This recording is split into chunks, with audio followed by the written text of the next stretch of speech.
예전에는 그 버스를 타고 내릴 때, 감사합니다라고 이야기하는 경우들이 참 그래도 꽤 있었던 것 같습니다. 버스를 안내하시는 분이 좀 사라진 뒤로 더 그것이 사라진 이유도 있겠지만, 이 버스 기사분한테 그렇게 감사합니다라고 얘기를 한다거나 수고하십시오라고 얘기하는 경우들이 정말 많이 사라지는 시대인 것 같습니다. 마트 같은 데서도 그렇습니다. 마트나 또는 여러 가지 물건을 사고 나올 때 감사합니다라고 얘기를 하시는 경험들이 있습니까? 저는 하기도 하고 또 주변에서 보는 분들도 있지만 또 적지 않은 분들이 그렇게 하지 않는 경우들이 많이 있습니다. 만약 감사하다라는 표현을 하지 않을 때 어떤 일이 혹시 있을 수 있을까요? 감사하다라는 표현을 하고 예를 들자면 맥도날드 햄버거를 집어던지는 사람은 아마 없을 것 같습니다. 감사합니다라고 얘기하면서 땅콩을 집어던지면서 화를 내는 사람은 아마 없을 것 같습니다. 사람에게 무언가를 던진다는 거, 또 화를 낸다는 것은 어떤 의미가 있을까요? 그 사람에게 대해서 불평과 불만이 있기 때문일 것입니다. 그것이 의례적인 표현이건 간에 감사하다는 표현을 할 때 그 사람을 존중하게 됩니다. 저도 부교육자로 사역할 때 저보다 좀 나이가 어리고 그 사역의 기간이 짧다 할지라도 감사하다는 표현을 참 자주 했습니다. 그런 연유 중에 하나는 그에 대한 존중 때문입니다. 물론 그럼에도 불구하고 제가 그보다 나이가 많거나 그런 것 때문에 어떤 때는 부담을 느낄런지는 모르지만 그래도 그런 것들이 없이 하려고 참 많이 노력을 했던 것이 사실입니다. 오늘은 추수감사주일입니다. 추수감사주일을 생각할 때마다 좀 많은 고민이 되곤 합니다. 사실 추수감사주일 이렇게 예배를 드리지만 이 추수감사는 이미 다 추수가 끝난 뒤입니다. 그죠? 추석 때쯤 돼야 됩니다. 또 더더군다나 도시 생활을 하는 대부분의 사람들의 경우에 있어서는 이 추수라는 부분들이 별로 와닿지 않을 수 있을 것 같습니다. 그러나 그럼에도 불구하고 추수감사주일은 우리 하나님 앞에서 정말 하나님께서 우리에게 베푸신 것을 감사하느냐를 돌아보는 시간이 되어질 수 있을 것 같습니다. 또 작년에도 그런 얘기를 드렸지만 그냥 감사주일이 아니라 뭡니까? 추수감사주일입니다. 추수라는 건 무엇이죠? 내가 하나님 앞에서 무엇을 거두었는지를 돌아보는 것입니다. 또 거두었는지를 돌아보기 위해서는 무엇을 해야 될까요? 하나님께서 적절한 비와 해를 주시고 조건을 마련해 주셔서 거두시는 것, 해주신 것도 감사를 해야 되지만 거두기 위해서 무엇을 해야 되나요? 노력을 해야 됩니다. 전혀 밭을 가꾸지 아니하고 또 어떤 때 필요한 벌레를 잡아준다거나 농약을 치거나 그러한 작업 없이 그냥 추수가 잘 되기를 바란다라면 그 사람은 정말 그 결과를 거두기에는 합당치 않은 사람일 것입니다. 우리가 2018년을 돌아보면서 사실 우리에게 필요한 것도 그런 것일 것 같습니다. 내가 무엇을 거두기 위해 어떤 노력을 기울였는지. 만약 거두지 못했다면, 그렇게 하지 못했다면 이제 그러한 노력을 기울이고자 하는 태도가 우리에게도 있어야 할 것입니다. 또한 그렇게 우리가 기울일 때 주께서 우리를 도우셔서 우리가 드린 노력 그 이상으로 열매를 거두게 하시는 그 은혜를 경험하고자 하는 것. 또 그 은혜를 경험했을 때 진정한 추수감사주일이 될 수 있을 것 같습니다. 오늘 본문은 이렇게 시작을 합니다. 할렐루야, 내가 정직한 자들의 모임과 회중 가운데서 진심으로 여호와께 감사하리로다고 되어 있습니다. 또 2절에서도 9반에 이를 즐거워하는 자들이 다 기리는도다라고 되어 있습니다. 결국 무엇입니까? 감사하고 또 즐거워한다는 것 자체가 하나님을 찬양하는 이들이라고 얘기할 수 있을 것 같습니다. 이 시편은 우리들에게 감사해야 될 이유를 보여줍니다. 또 이 시편은 우리가 감사할 때 어떤 근거 속에서 우리가 하나님을 더욱더 의뢰하고 신뢰할 수 있는지를 보여줍니다. 우리는 이 시편 111편 1절에서 10절을 통해서 그러한 내용을 잠시 살펴보았으면 합니다. 먼저 1절입니다. 전심으로 여호와께 감사하리로다 라고 되어 있습니다. 감사는 그냥 이루어지는 감사가 아닙니다. 감사는 타당한 사람 속에서 이루어집니다. 오늘 이 본문 속에서 이 감사하는 이들은 어떤 이들입니까? 내가 정직한 자들의 모임과 어디입니까? 회중 가운데서. 정직한 자들입니다. 이 정직한 자들은 것은 어떤 것일까요? 하나님 앞에서 정직한 자들입니다. 하나님 앞에서 바로 선 자들입니다. 그 사람이 또 한 사람입니까? 공동체를 이루고 있음을 보여줍니다. 이렇게 저희들이 추수감사주일 예배를 드리는데 바로 우리가 하나님을 사랑하고 경외하고 또 그냥 경외하는 것만이 아니라 그 말씀을 쫓고자 또 그 하나님 앞에서 순전하게 나아가고자 하는 이들에게서 진정으로 뭐가 나옵니까? 하나님께 감사가 나오고 그 감사가 나올 때 어떻게 합니까? 전심으로 나옵니다. 전심은 뭡니까? 온전함이죠? 완전입니다.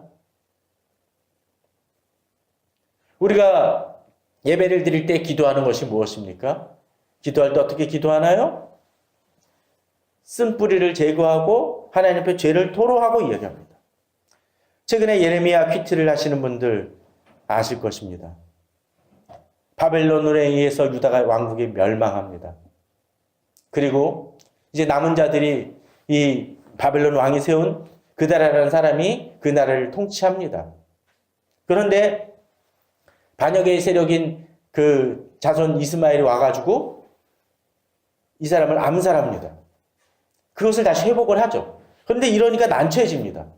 바벨론이 세운 이 지도자를 없애고 나니까 바벨론에 의해서 멸망당할 것 같으니까 사람들이 몰려옵니다. 예레미야에게 몰려옵니다. 우리를 위하여 말씀해 주십시오. 하나님의 뜻이 무엇인지 말씀하여 달라고 이야기를 합니다. 순종하겠다고. 어떤 것이든 순종하겠다고 이야기를 합니다. 그런데 하나님의 말씀이 아주 독특합니다. 말씀을 해주시는데 니들이 순종하지 않을 것이라고 얘기합니다. 그리고 결국 순종하지 않습니다. 특히 오늘 본문은 이 처음에 하나님 말씀을 구할 때는 없었던 이들이 등장을 합니다. 아사랴라는 사람이 등장을 하고 있고 또 본문은 오만한 자들이라는 표현이 등장을 합니다. 하나님의 말씀을 쫓을 때는 없다가 말씀이 주어지니까 이걸 흔드는 이들이 등장한다는 것입니다.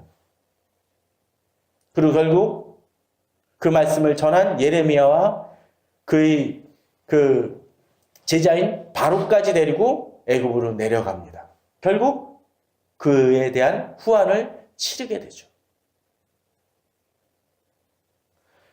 전심으로라는 얘기는 하나님의 말씀에 그대로 순종하겠다는 마음이 돼야 됩니다. 그러나 그렇지 못할 때는 전심이 아니라는 거죠. 정직하다는 건 그것입니다. 우리가 하나님 앞에서 순종하고 따르겠다고 얘기하지만 하나님은 아십니다. 내가 진정으로 순종하는 자인지 아닌지를.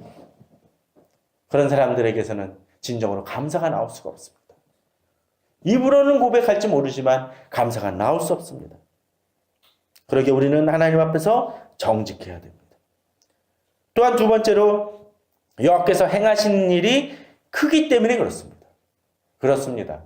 감사할 때 우리가 할 수 있는 게 뭡니까? 여호와께서 행하시는 일이 무엇인지 깨달을 때 가능합니다. 그러게 하나님의 말씀을 계속적으로 묵상해야 되죠. 오늘 아침에 기독교 방송을 듣다 보니까 조지 밀러에 대한 얘기가 등장을 합니다. 다 아시죠? 기도의 사람이라고 얘기한 조지 밀러는 고아원을 영국에 무척 많이 지었고 어떤 예산도 없이 기도하면서 그것이 채워지길 바랬던 사람입니다. 또 그 사람은 기도의 사람으로서 5만 번의 기도응답을 받았다라는 기록을 남겼다고 합니다.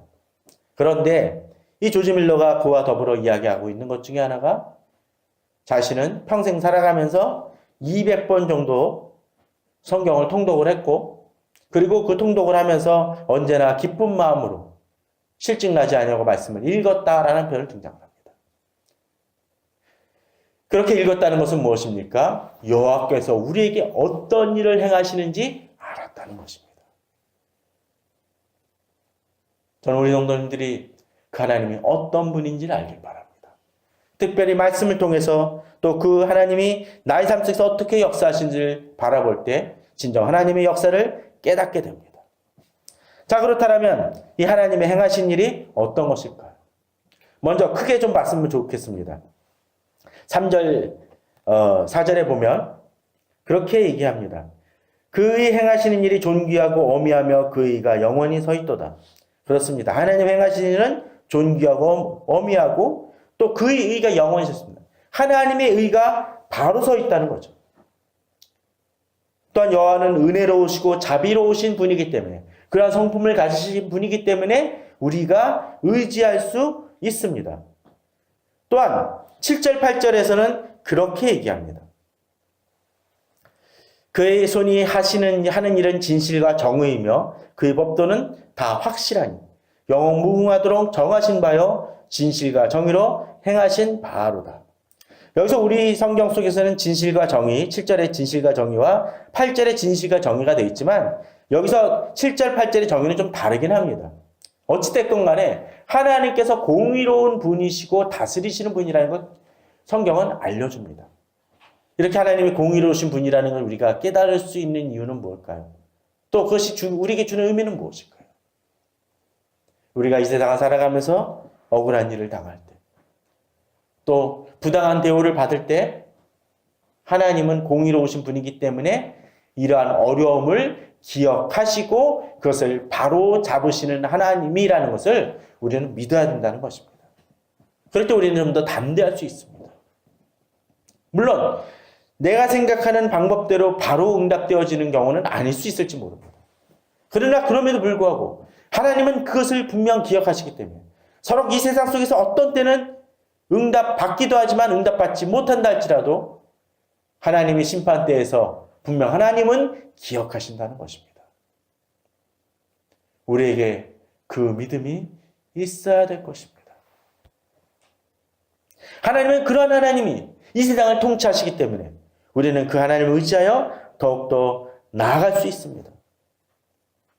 그렇기 때문에 3절에서 얘기했듯이 그 행하신 일은 어미하고 존귀하고 어미합니다. 그 의가 영원합니다. 은혜로우시고 자비하신 분이십니다. 또 하나님께서 행하신 그 일들을 4절에서 뭐라고 그랬습니까? 그의 기적을 사람이 기억하게 하신다고 되어 있습니다.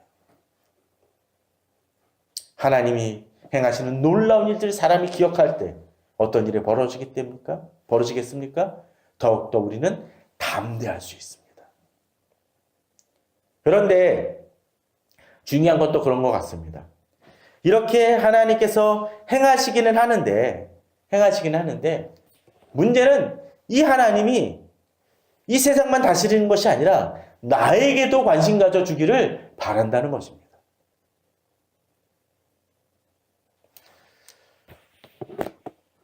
저는 가끔씩 이 차를 타고 가다가 TBS 뉴스를 듣곤 합니다. 그러다 보면은 여러 가지 얘기를 하다가 이렇게 의견을 제시할 때가 있습니다. 근데 의견을 제시하면 요새는 그런 것들이 발달이 되어져서 카톡으로도 쉽게 이 의견을 제시를 합니다. 근데 의견을 제시하다 보면 예전에는 몇만 번 엽서를 보내게 되면 잘 안 되지 않습니까? 근데 저는 이렇게 그냥 카톡으로 보내다 보면 제가 보낸 사연이 사연이라든지 말 한마디가 방송에 나갈 때가 가끔씩 있습니다. 그러면 그것이 상품을 주느냐 안 주느냐에 따라서 괜히 기분이 좋습니다. 많은 것 중에서 하나가 선택되어졌었습니다.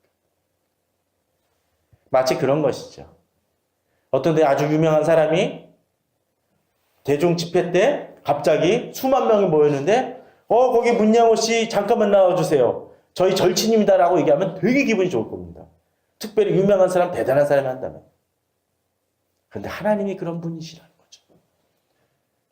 하나님은 그저 이 수많은 교회와 성도들 중에서 그냥 많은 예배들 받으시고 그냥 말아버리시는 분이 아니라 그 이름을 기억하시고 나를 기억하시며 나의 기도 제목에 응답하시고 내가 행하는 모든 일들, 내가 어려움을 겪는 모든 일들에 어떠십니까? 그것을 상황을 아시고 거기에 대해서 응답하시는 하나님이라는 겁니다. 그것을 잊어버리니까 우리는 답답하고 힘들어집니다. 기도할 때 응답되지 않는 건 아닌가 고민하게 됩니다. 그러나 우리를 기억하시는 분이라는 거죠. 그럼 그 하나님은 어떻게 우리를 기억하십니까? 먼저 5절입니다.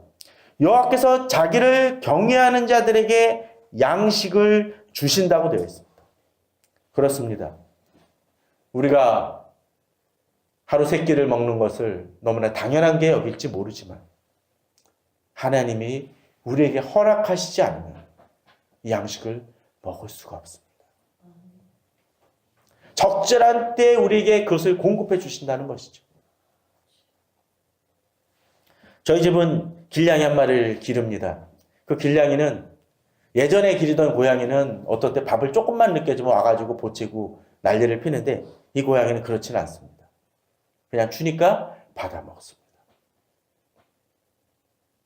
그가 기억하건 안 기억하건 저는 줍니다. 마치 하나님도 마찬가지인 것 같아요.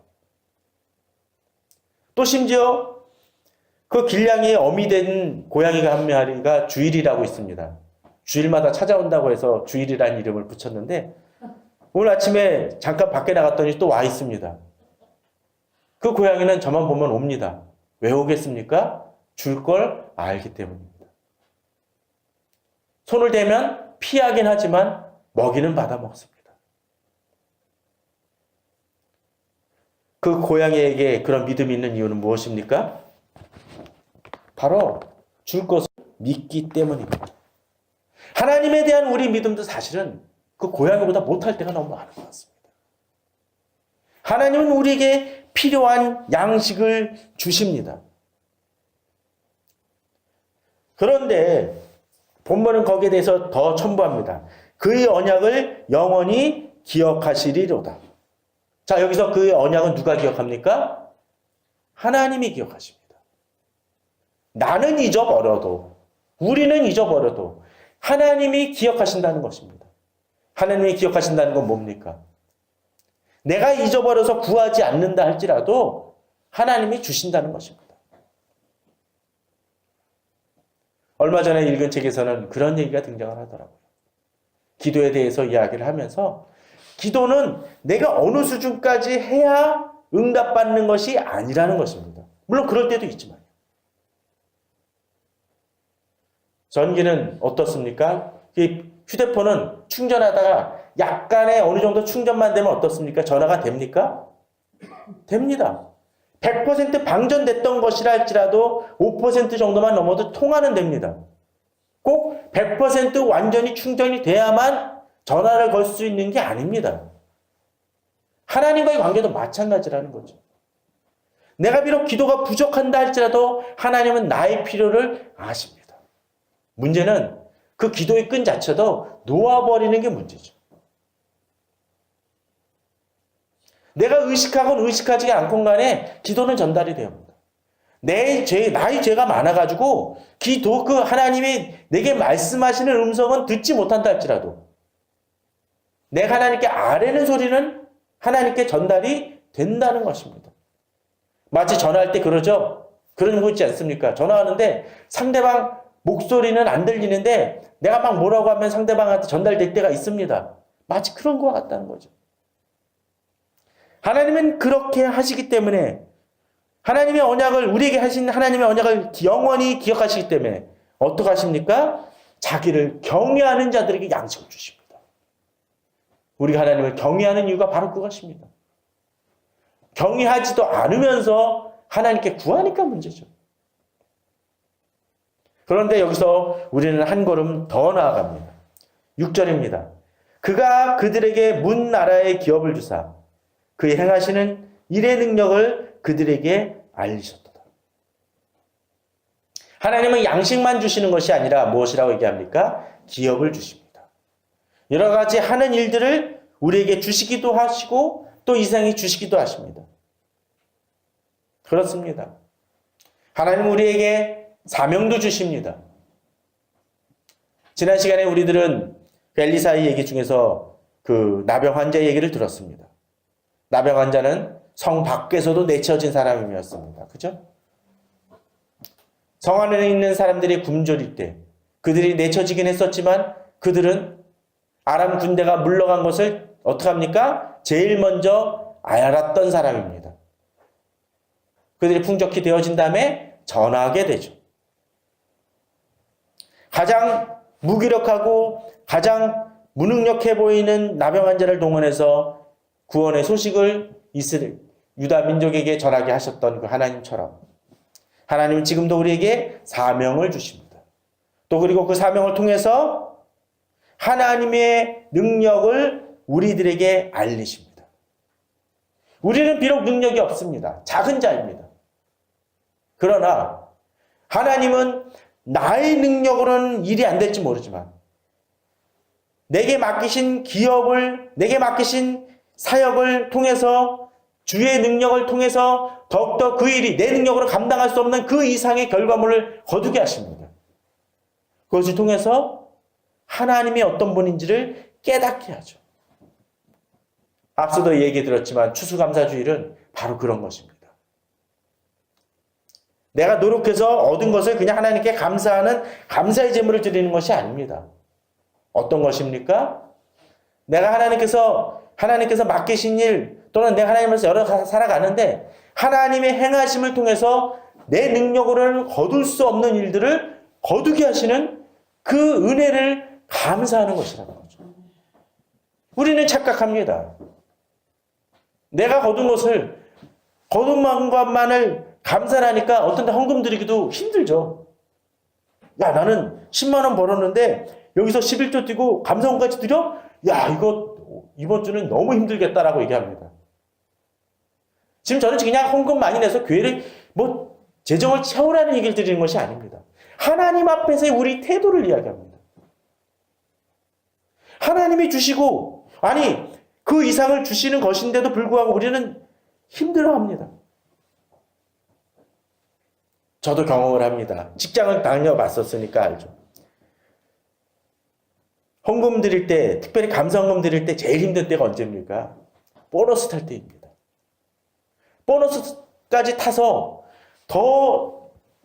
이 받은 것이 많은데도 불구하고 거기서 조금 더 뛰는 게 힘들어요. 예를 들면 100만 원에서 11조 뛰는 거는 오히려 그냥 단순하게 매달 하는 거니까 쉽습니다.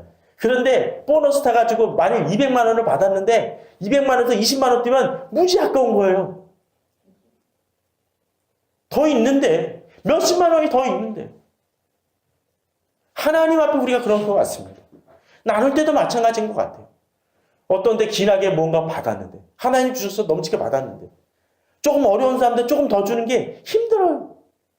이걸 다 내가 얻은 것이라고 생각하니까 그렇죠. 하나님이 우리에게 베푸신 것을 잊어버리기 때문에 그렇습니다. 그러기에 이스라엘 백성들은 추수할 때 어떻습니까? 거두다가 다 안 거두죠. 이삭 떨어진 거 냅둡니다. 그거 거둬야 내 창고가 더 다 찰 것 같은데 그걸 포기합니다. 왜요? 과부와 고아와 나그네들이 그것을 취함을 통해서 그들의 빈곤을 덜 수 있게 하기 위해서. 저는 추수감사 줄 때 좀 그런 마음이 되었으면 합니다. 다른 이들에게도 베풀 수 있는. 어떤 때 베풀 수 있습니까? 하나님이 그것을 내게 주신 것을 감사할 때 그렇다는 거죠. 또 하나님께서 내가 거둘 수 있는 것 이상으로 주셨다는 것을 믿기 때문에 그렇습니다. 그럴 때 구제가 나옵니다. 이 시대에 보면서 안타까운 게 바로 그것입니다. 사람들에게 갑질하고 어떤 아파트 경비하시는 분한테 화를 내거나 이것도 안 해주느냐라고 얘기를 하고 맥도날드 판매하는 사람한테 햄버거를 던지는 이유가 뭡니까? 누군가에게 감사할 줄 마음이 조금도 없기 때문에 그렇습니다. 항상 부족하다고 결핍하다고 불만에 차 있기 때문에 그러한 행동을 하는 것입니다. 부부관계가 그렇게 많이 깨어지는 이유가 뭡니까? 바로 감사할 줄 모르기 때문에 그렇습니다. 나의 배우자가 나에게 넘치는 사람이라는 걸 잊기 때문에 그렇습니다. 하나님과의 관계도 더더군다나 마찬가지입니다. 저는 우리 성도님들이 바로 그런 감사를 느끼길 바랍니다. 그럴 때 달라집니다. 자, 그렇다면 이제 그런 감사를 느끼는 사람들은 어떻게 살아가야 될까요? 9절 10절은 바로 그것을 보여줍니다. 여호와께서 그의 백성을 속량하시며 그 언약을 영원히 세우셨으니 그 일이 거룩하고 지존하시도다. 자세 보기 이전에 먼저 한 구절 더 보겠습니다. 그런데 그 무엇보다도 하나님께서 일용할 양식을 주시고 기업을 주시는 것만이 아니라 9절은 또 하나의 근본적인 우리 감사 제목을 보여줍니다. 무엇입니까? 그의 백성을 속량하셨다는 것입니다. 속량은 무엇입니까? 바로 나를 구원하셨다라는 거죠. 얼마 전에 동물농장에서 그런 얘기가 나왔다고 그래요. 동물농장에 어디서 그런 얘기가 나왔다고 합니다. 어느 닭을, 토종닭인지 뭐를 잡으려고 하는, 전 직접 못 봤습니다. 그 아내가 아프니까 이제 닭을 잡으려고 한 마리 잡았는데, 잡으려고 데리고 가니까 닭이 소리를 내더래요. 안 돼, 안 돼. 물론 이제 안 돼라는 말을 알고 하는 게 아니라 소리가 이상하게 그렇게 나왔겠죠. 고양이들 가끔 목욕탕에 씻으러 내가면 나갈래 그런다는 것처럼. 그래가지고 그 닭을 잡을 수가 없었다고 합니다. 또 다른 닭도 데리고 온데 안 돼 또 비슷한 얘기를 해가지고 안 잡았다고 합니다. 자, 닭을 그 주인이 키운 이유는 무엇입니까? 먹이를 주고 여러 가지 똥도 쳐주고 그랬던 이유가 뭡니까? 목적은 하나입니다. 잡아먹으려고. 그렇죠? 그런데 만약 하나님이 그냥 우리를 괴롭히시려고 마지막에 그냥 지옥에 가게 하시려고 그냥 그 목적으로 일용할 양식을 주신다면 그것만큼 끔찍한 일은 없을 것입니다. 보다 근원적인 하나님의 축복이 어디 있습니까? 우리를 속량하셨다는 것입니다. 우리를 구원하셨다는 거죠. 구원하시기에 우리 조금 이따 성찬식도 하겠지만 우리에게 치르신 대가가 무엇입니까? 예수 그리스도입니다. 예수 그리스도 십자가에 달리게 하셨습니다. 그 은혜를 기억해야 됩니다. 추수감사주일은 이 추수만이 아니라 바로 그러한 감사를 드릴 수 있어야 됩니다. 자, 그렇다면 이제 진짜 어떻게 살아갑니까? 10절입니다. 여호와를 경외함이 지혜의 근본이다. 그렇습니다. 여호와를 진정으로 하나님의 어떤 분인지를 깨닫고 하나님이 행하시는 분임을 아는 사람들은 여호와를 경외합니다. 왜? 그것이 지혜의 근본이기 때문에 그렇습니다. 하나님만이 내게 일용할 양식을 주시고 기업을 주시고 나를 속량하시는 분이기 때문에 그 말씀을 붙들고 살아가는 것이 내 지혜의 근본이 되어져야 됩니다. 그것을 잊어버리니까 방황합니다. 그것을 잊어버리니까 자꾸 딴짓을 합니다. 여호와를 경외함이 지혜의 근본임을 깨달을 때, 하나님을 경외하며 하나님을 찬양하는 것만이 나의 지혜의 근본임을 깨달을 때 우리는 달라집니다. 그런데 그렇게 지혜의 근본임을 깨닫는 것만이 아니라 한 걸음 더 나아가야 됩니다. 무엇입니까? 그의 계명을 지키는 것입니다. 앞서 제가 예레미야 얘기를 드렸지만 그들은 하나님의 말씀을 간구했습니다. 모든 말씀을 순종하겠다고 얘기를 했고 10일 후에 예레미야가 말씀을 가져올 때까지 기다립니다. 많은 사람들, 모든 사람들이 남녀노소를 구분하지가 않고 몰려왔다고 되어 있습니다. 그건 정말 아름다운 모습입니다. 여호와를 경외하는 듯한 모습입니다. 그런데 결과는 무엇입니까? 불순종이었다는 거죠. 진정으로 하나님의 경외하는 자들은 어떻습니까? 계명을 지키는 자가 되어야 됩니다. 지킬 때 진정 하나님을 찬양함이 영원히 계속되는 자입니다. 지킬 때 어떻습니까? 훌륭한 지각을 가진 자라고 되어 있는데 이 훌륭한 지각이라는 것은 분별력을 얘기해 줍니다. 하나님의 계명을 지키지 않으니까 분별력이 없습니다. 어떠한 상황을 이겨나갈 수 있는 그것이 없습니다.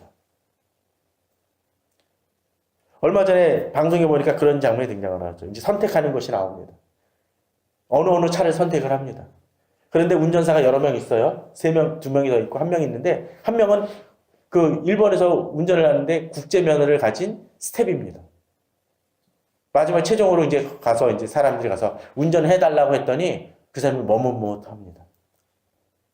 저 운전은 국제면허를 딴 지는 7년인데요. 장롱면허예요. 그게 뭡니까? 운전 못한다는 얘기입니다. 아무리 말씀을 많이 하면 뭐합니까? 그 말씀을 실천하지 않는 사람은 실제로 삶을 살아갈 때 있어서 매번 부딪힙니다. 그러나 말씀을 행하며 그 말씀이 우리들의 삶에 어떻게 역사한지를 아는 사람은 어떤 사람들입니까? 그 말씀을 적용하고 살아갈 때 하나님께서 이렇게 역사하셨구나. 실제로 응답을 경험하는 사람입니다. 운전이라는 것이 그런 것 같습니다.